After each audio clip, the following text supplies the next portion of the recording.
Los fans de Spider-Man queremos ver una historia en solitario del personaje, con Peter yendo a la universidad y enfrentando a villanos callejeros. Pero Sony y Marvel están encaprichados con darnos crossovers épicos en los que todo el mundo se va a acabar, y no hay forma de que cambien de parecer. The Hollywood Reporter confirmó que el Punisher de Jon Bernthal va a aparecer en Brand New Day, y en el moodboard oficial de la cinta se puede ver una imagen del Hulk salvaje. O sea que vamos a tener un triple crossover, probablemente con Peter y Punisher haciendo equipo para detener a un Hulk enloquecido que quiere romper todo en las calles de New York. La idea tiene potencial, más que nada porque pueden hacer que Hulk no haya sido afectado por el hechizo de Strange y recuerde a Peter. Pero esto no es exactamente lo que queríamos ver. No es como si nos fueran a dar lo que queremos en una hipotética Spider-Man 5, porque ya pasaron 11 años desde la última vez que vimos a Spider-Man en solitario teniendo aventuras callejeras. En Homecoming estaba Iron Man, en Into the Spider-Verse había todo un equipo de Spider-Gente, en Far From Home estaba Nick Fury, en No Way Home estaba Doctor Strange, y además aparecieron los otros dos Spider-Man, y en Across the Spider-Verse había toda una sociedad arácnida. Son demasiados. Pero si Spider-Man es el superhéroe más popular de todo el mundo y ya puede vender él solo, ¿por qué siempre lo tienen que meter en crossovers? Hay tres razones que lo explican. La primera es que Marvel y Sony cambiaron el status quo del personaje. Spider-Man ya no es un héroe independiente que va a la universidad y enfrenta amenazas locales. Ahora es el protagonista de crossovers multiversales en los que varios universos están en peligro. Pasó esto en Into the Spider-Verse, en No Way Home, en Across the Spider-Verse y va a volver a pasar en Beyond. Todas esas cintas son emocionantes y tienen un toque personal muy bien conseguido, pero es imposible tener una historia multiversal que al mismo tiempo sea aterrizada y tenga solamente a una versión de Spider-Man yendo a la universidad y enfrentando a mafiosos. La gracia del multiverso es ver diferentes escenarios muy locos, como los que vimos en Across, y también tenemos que ver a variantes del protagonista, como en No Way Home. Pero el multiverso no es el único problema, porque se supone que Brand New Day no va a ser una historia multiversal. Quiero creer. El verdadero problema es que Marvel y Sony metieron a Spider-Man en historias cada vez más grandes en cuanto a escala, cantidad de personajes y nivel de amenaza. Esta es una táctica muy usada en Hollywood para convencer a la gente de seguir viendo una franquicia, porque da la sensación de progresión y de que no estás viendo siempre lo mismo. Esto suele funcionar porque los fans están cada vez más emocionados, cada vez hacemos más teorías y cada vez más gente va al cine. No estoy convencido. En el caso del Spider-Man del UCM, Peter pasó de evitar robos de tecnología en Homecoming a evitar el colapso de todo su universo en No Way Home. La historia se volvió muchísimo más grande, y aunque se olviden del multiverso en Brand New Day, no hay forma de que bajen el nivel de amenaza para que Peter enfrente a Scorpion y Tombstone en una historia súper aterrizada. Yo vería esa historia encantado, y capaz vos también, pero para una gran parte de la audiencia se va a sentir como si hubieran metido relleno, porque pasamos de un crossover multiversal a una historia más en la vida de Peter. Sería como si después de Endgame nos hubieran dado a los Vengadores reunidos para enfrentar a los poderosísimos Grim Reaper o Taskmaster. Esos cambios de escala son muy comunes en los cómics, pero no pasan casi nunca en el cine. Así que lo más cercano que nos podían dar a una historia en solitario de Spider-Man era una aventura callejera con apariciones de muchos personajes del UCM, para dar la sensación de que sigue siendo una historia muy grande, pero ahora sin meter todo el multiverso. Y ya sé que es lo que estás pensando, que capaz no había forma de resolver esto para Brand New Day, porque tenían que bajar el nivel de amenaza muy despacio para no espantar a la gente. Pero el status quo de Spider-Man sí puede cambiar definitivamente después de Secret Wars. Una vez que Marvel haga un reinicio suave, es muy probable que las historias multiversales se acaben durante unos cuantos años. El nivel de amenaza va a tener que bajar en general, en todas las historias, porque no nos pueden decir que todo el multiverso va a estar en peligro de nuevo en Vengadores 7. ¿Qué cosa les inspiró esa idea tan original? Lo lógico sería que hicieran algo en la zona negativa con los Cuatro Fantásticos, o que usen a los villanos de los X-Men. Si es así, la Tierra entera va a estar en peligro, pero ya no todo el multiverso, y ni siquiera todo el universo 616. Y si los grandes crossovers de Marvel se van achicando, es posible que las demás historias también se hagan más pequeñas, o sea que ya no habría necesidad de que Spider-Man haga equipo con otros superhéroes para salvar a todo el mundo. Y por fin veríamos una historia de Peter en solitario, como en la saga de Tobey Maguire o la de Andrew Garfield. Pero eso no va a pasar. Aunque las historias multiversales se acaben, Spider-Man no va a aparecer solo por la segunda razón: el acuerdo de Marvel y Sony. Seguramente ya sepas que los derechos cinematográficos de Spider-Man le pertenecen a Sony, no a Marvel Studios, pero el Spider-Man de Holland puede aparecer en el UCM gracias a un acuerdo entre los dos estudios. Lo que capaz no sabías es que en 2016 Kevin Feige confirmó que una de las cláusulas de este acuerdo establece que por lo menos un personaje del UCM debe aparecer en cada cinta. No lo sabía. El arreglo les conviene a ambos estudios. Tengamos en cuenta que este acuerdo se firmó en 2015, justo antes del mejor momento del UCM, cuando recaudaban 1.000 millones con cualquier cosa que tiraran a los cines. Esto fue muy tentador para Sony, que venía del fracaso en crítica de The Amazing Spider-Man 2. Los ejecutivos de Sony buscaron colgarse de la fama de Marvel, que ya era la franquicia más exitosa de la historia, con apariciones de Iron Man, Nick Fury o Doctor Strange, que ya habían sido establecidos en otras producciones. Todo el mundo sabría que las cintas de este nuevo Spider-Man tenían relación directa con el UCM. Eso le venía muy bien a Sony, porque Marvel Studios tenía mucha mejor reputación que ellos. Sony siempre se quedó con una buena parte de las ganancias, así que les convenía que el nuevo Spider-Man vendiera bien. Y la mejor forma de que vendiera bien era que todos supieran que era un personaje del UCM. Solamente tienen que dejar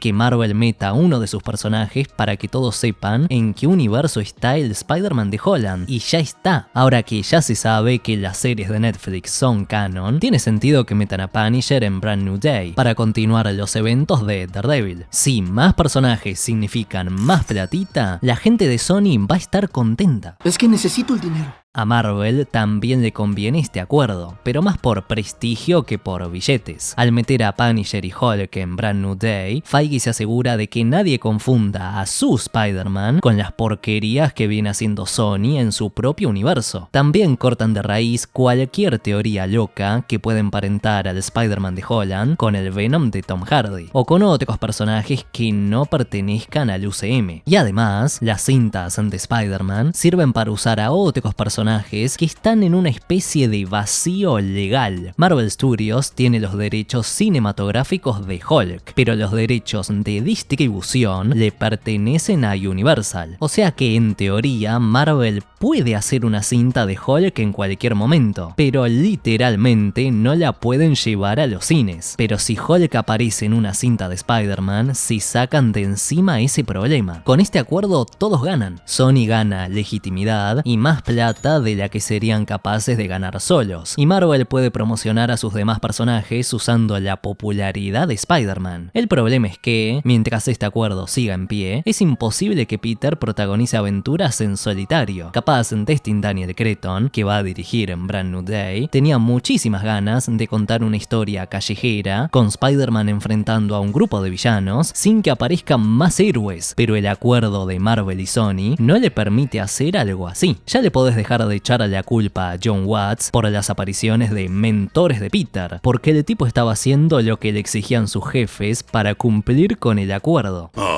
Pero esto se puede resolver, ¿no? Esta cláusula puede cambiar después de Brand New Day, porque los dos estudios ya cambiaron el acuerdo en 2019 y estuvieron a punto de romperlo. Pueden hacer nuevos cambios para olvidarse de meter tantos cameos de personajes del UCM, más ahora que el universo de Sony ya está súper requete muerto. No hay necesidad de meter a más personajes para separar a Spider-Man de un universo que ya ni siquiera existe. Y no hay que olvidar que la marca Marvel ya no vende tanto como en 2015. Siguen estando bien establecidos, pero no es como si cualquier cosa con el logo de Marvel automáticamente generara 1.000 millones en taquilla. Capaz hasta sería mejor plantear a Spider-Man como a un personaje individual a futuro, porque su nombre vende mucho más que el logo del UCM. Y si eso no es suficiente para estar esperanzado, este acuerdo puede desaparecer si Marvel llega a recuperar los derechos de Spider-Man de forma permanente, o si tenemos mala suerte y Sony se separa del UCM para usar a Spidey por fuera del universo 616. Pero eso no resolvería nada. Aunque Feige pudiera usar a Spider-Man a su gusto sin la intervención de Sony, estoy seguro de que no nos daría una historia en solitario jamás. ¿Por qué no? Por la tercera razón, las historias de héroes en solitario ya no venden. Se acabó la época de las historias de origen con un villano que tiene los mismos poderes que el héroe, y también se acabó la época de cintas de superhéroes individuales que no tienen ramificaciones para el resto de una gran franquicia. Este tipo de historias siguen estando en los cómics, pero una buena parte de la gente que va al cine quiere ver algo más. Ahora es más fácil, cómodo y barato quedarte en tu casa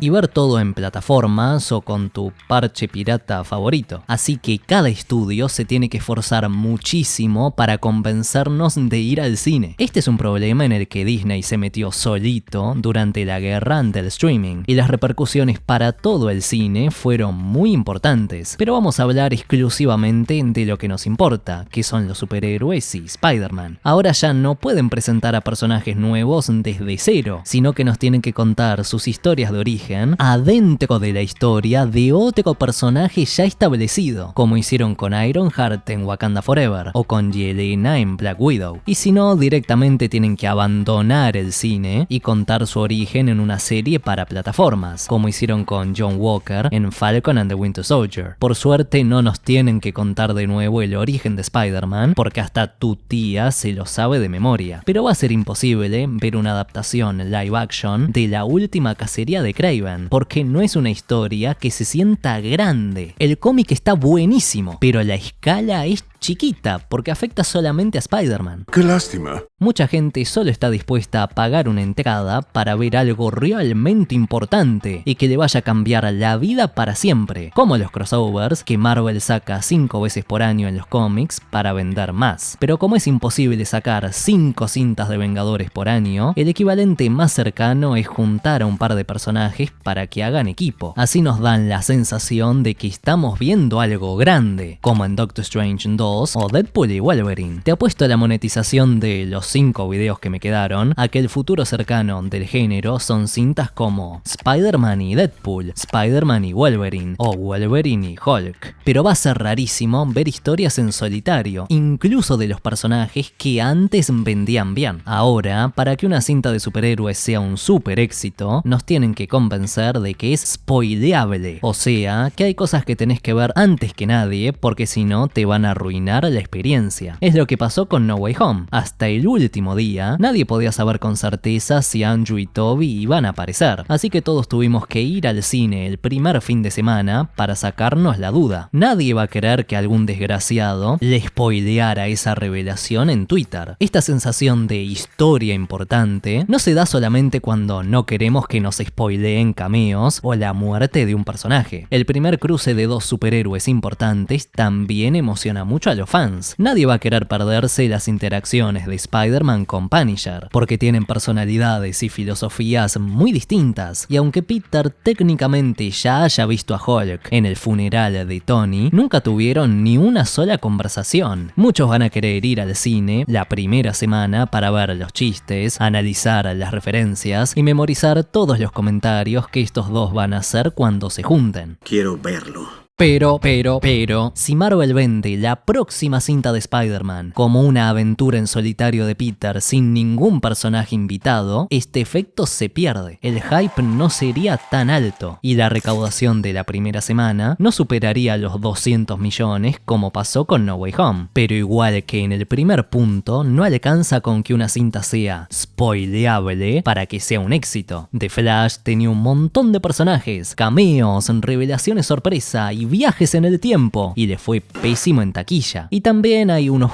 pocos ejemplos de historias contenidas que son más que rentables, como The Batman. Casi sin querer, Matt Reeves terminó creando todo un universo cinematográfico alrededor del Batman de Pattinson, con The Penguin y las próximas series que quieren hacer. Pero cuando fuimos al cine en 2022, pensamos que solo íbamos a ver una historia de Batman que no iba a conectar con nada más. Y capaz te parece que este ejemplo derrumba todo este punto, porque si The Batman fue rentable sin meter a personajes invitados, puede pasar lo mismo con Spider-Man, pero no es tan así. Ah, ¿no?